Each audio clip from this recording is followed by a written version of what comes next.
như sau cái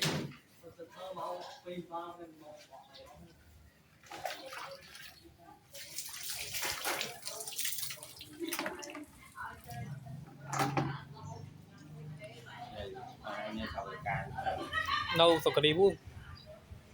mình hay được cái rồi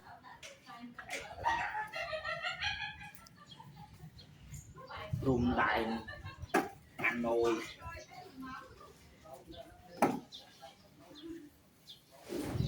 gì mà lâu đấy rồi xài chiếu nó cái bịch keo đá bên tay mình keo bịch ti tay tèm có keo đấy nó tèm có mấy tên nồi chứ hả có thông cái đá đấy ồ phải cho lon đo đây mấy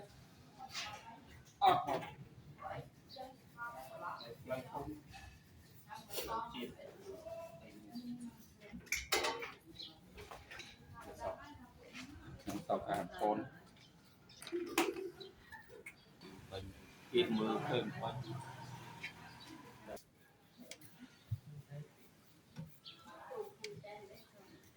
chị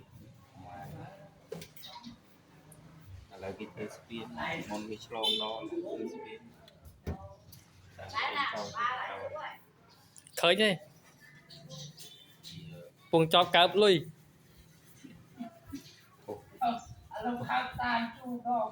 con một màu lôi chuyện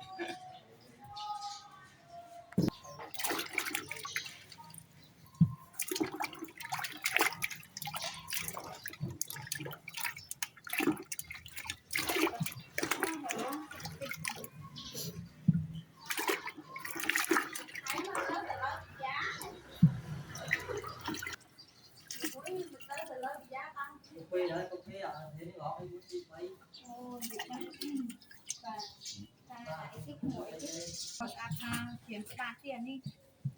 và cái thùng đông nó nhiều cái bên ngoài chuyện thằng bên kia là rá sắp thọt rồi anh chị tay công ta nhây nhây lại cái vâng mỗi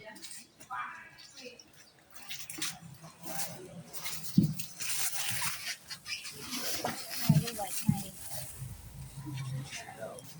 cho hai tiền cho nhiều đạn mà mình được cái tính chứ bảo nha